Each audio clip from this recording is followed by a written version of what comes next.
I've worked with close to 100 chefs on their fitness. Nearly every single one was stuck in the exact same cycle when they came to me. Start a routine, push through for a few weeks, see nothing change, and then quit. A few months later, try again. Same thing. Start, stop. And every time, they'd blame themselves. Not disciplined enough, not motivated enough. But that's not actually what's happening. What's happening has a name, and it's called the dip. And once I started showing my clients what it actually is and how to work through it, everything changed for them. Cam had been stuck in that loop for years, but almost a year after learning this one concept, he's never had a week where he hasn't trained at least 3 times and hit his nutrition targets. Every single week for 11 months. No burning out, no going all in and then crashing out. And Cam's not unusual. I see this with almost every single chef that I work with. So in this video, I'm going to break down what the dip actually is, why it feels harder when you work in a kitchen, and the approach that actually gets you to the other side. Let's get into it. So the first thing I need you to know is what's actually going on when you try to get in shape and it doesn't stick. You've been here before. You start a new routine, you're motivated, you get to the gym a few times, you start eating better, and for a couple of weeks, it feels like this is it. This is the time it's actually going to work. But then nothing happens. You're putting in the effort and your body just looks the same. And that voice kicks in. What's the point? So you just stop. A few months later and you try again. Same thing. And you think the problem is you. It's discipline or it's motivation, whatever. But it's not. What's happening is called the dip. And it's an idea from this marketing guy, Seth Godin.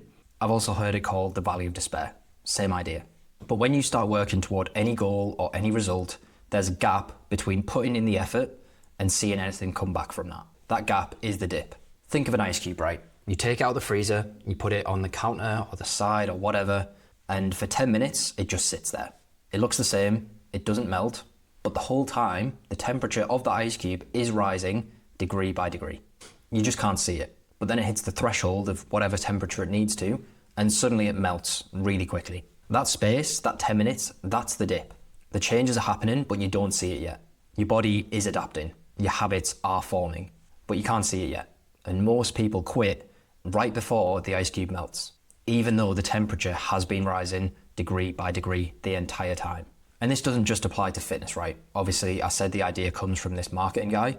And the first 2 years while I was building my business, that was the dip for me. I was eating absolute shit non-stop, barely scraping by month to month, constantly doubting if any of it was going to work, if it was going to actually pay off. But by that point, I'd already quit my job. I told people I was done with the kitchen, I was done with hospitality. And I think the only reason that I did actually keep on going with my business was because I did not want to go back with my tail between my legs, asking for my job back or going back into the hospitality industry. If I'd had the safety net of still having a job, I probably wouldn't have seen it through. I'd have thrown in the towel when I didn't see results, but I'm so glad that I didn't. And eventually things did work out. And that whole 2-year period was this massive dip for me. So the dip exists everywhere. And that start and stop cycle you keep finding yourself in, that is the dip. You're not failing at fitness, you're quitting before you make it through to the other side, which is actually a completely different problem, which brings me on to the second thing that I want to tell you about. Because if you're a chef, in most cases, the dip is harder for you. And I'm not saying this so that you can use it as an excuse. I'm saying it because if you don't know about it, it probably will blindside you. So if you're working a 9 to 5 and you start going to the gym, the people around you in that job, they're generally quite supportive of it. No one's questioning it, no one's saying why you're doing that, but kitchens are different. When I started my first full-time job in a kitchen, it was like nothing I'd ever experienced before. The hours were absolutely brutal, and this was my first ever full-time job, full stop, not just in a kitchen.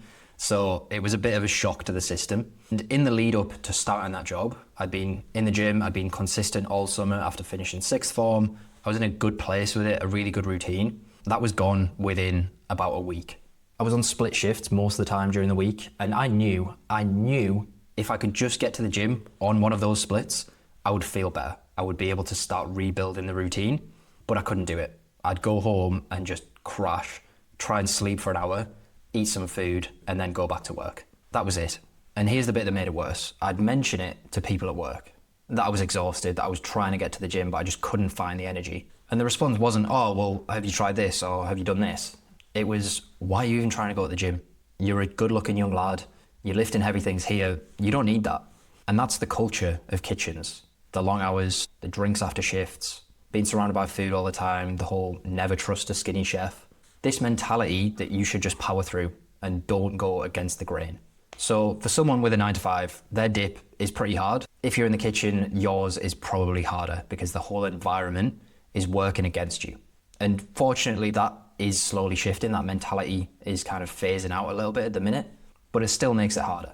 But that doesn't mean that it's a reason to quit. Because if you know your dip is going to take longer to get through, you can be prepared for that. And you don't blame yourself when it feels tough because it's just how it is. But here's where most chefs make it worse, and this is the third thing that you need to know. The way that most chefs try to get through the dip is actually the very thing that makes the whole situation worse. They're thinking, well, if I need to get to the point where I'm seeing results, I'll just try twice, 3 times, 4 times, 5 times harder so that I can get there quicker. And I've seen this with probably the majority of my clients. They've tried before and it didn't work. So by the third time they're doing it, they're like, right, I'm going to make it impossible to fail. I'm going to go for runs every morning. I'm going to go to the gym after work. I'm going to throw out all the snacks in the cupboards. I'm going to eat like a monk. They try to do everything all at once. And the massive glaring problem with that is that it's completely unsustainable. The minute that there's a crack and you sleep through your alarm, or you miss getting to the gym, or you overeat at work, everything comes crashing down. The all or nothing mindset kicks in and it's like, I'll just start again on Monday. And then Monday becomes next Monday, and next Monday becomes next month. And this was exactly Cam's cycle. He'd been consistent a few years before, dabbling in powerlifting, but once he was working in the kitchen full time, he could never make it stick. And every time he tried again, he'd go harder, thinking that more effort would finally fix the problem, but it never did. So when we started working together about this time last year, I mapped everything out for him. I was like, okay, here's where you are now, here's where we want to get to, and we're not going to do that in just one big step. We're going to take a series of smaller steps so that we can get over here. That concept alone sparked something in him. And the way that I like to do things is we start with training. That's the first of these smaller steps, getting into the gym 2 or 3 times a week. And then we start to layer in some nutrition, keeping it super basic with just 2 check marks per meal. Get some protein in, get some fruit and veg in. That's it. Lock that in for a few weeks and then layer in the next thing. Maybe some portion control when it comes to meals, maybe tracking calories, but we just do it one layer at a time.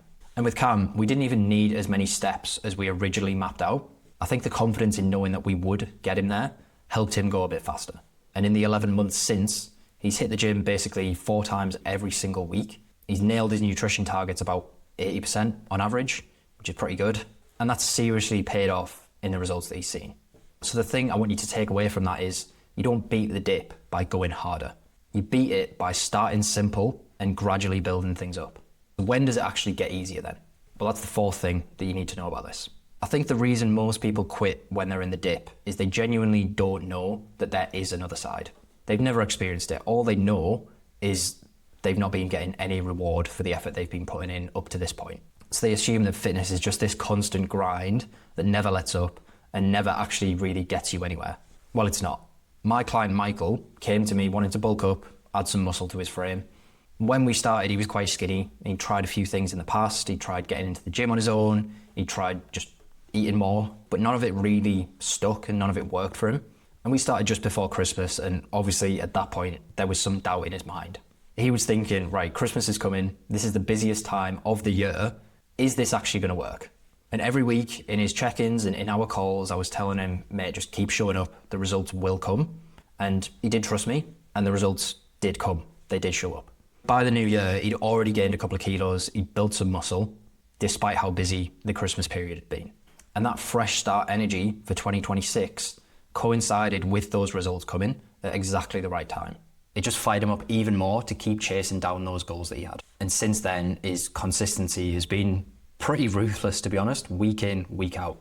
And honestly, that's the pattern with every client that I work with. There's a point where the results just really start showing up. And once they do, it's like they just shift into another gear. Motivation isn't a problem anymore because you can see everything working. The habits don't feel like a fight because it's just what you do now. It's part of your day. You're not white knuckling it. You're not dragging yourself to the gym. You're just doing it because it's working and you can feel it working. Remember the ice cube, right? The temperature is rising the whole time. Then it hits the threshold and basically melts all at once. Same thing. All that work you couldn't see paying off at the start suddenly becomes visible. And from there, it just adds up and adds up and adds up. And once it does, there's not really any going back. That's what crossing the dip looks like. The hard bit, that uphill struggle, is done. And it's so much easier from there. So now you know what the dip is, how to avoid making it worse, and what it actually looks like when you get through it. I want to tell you one more thing, because if you don't make it across the dip, the cost is actually a lot bigger than you think. This is the thing that I really need you to hear, because if you keep hitting the dip and quitting every time, the cost isn't just that you don't get in shape. That's the obvious bit, but it's not the real damage. The real damage is what happens to how you see yourself.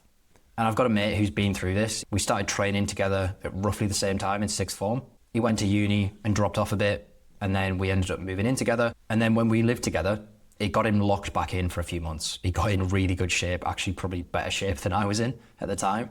And then again, it just kind of dropped off for seemingly no reason. And ever since then, it's been this cycle of trying to get back into it, never really lasting for more than a few weeks at a time, but constantly comparing himself to this better version of himself from a few years ago.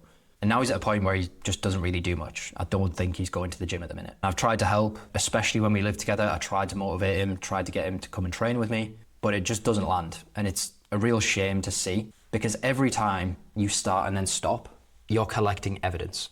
And that evidence builds a story like, I can't stick to anything. I just don't have it in me. I'm not someone who can do this. And that story doesn't just stay in the gym. It doesn't just stay with fitness. It bleeds into everything. Your confidence, your mood, your belief that you can actually achieve things. And after enough cycles, you kind of just stop trying. Not just with fitness, but with anything that feels difficult or hard. Because you've convinced yourself that it's pointless, that you're going to fail anyway. So why bother? That's years of no progress. Years of frustration. And it's all because of a gap that was always going to be temporary. You just didn't know that at the time. So I want you to know that fitness isn't fighting against you. The dip is a normal part of the process. It's a normal part of basically any process. Everybody goes through it. But now you know it exists. If you're thinking, okay, yeah, makes sense, but what does that plan actually look like for getting through that dip? Well, I've made a video breaking down that exact process step by step. You can go watch that here. I'll catch you in that one.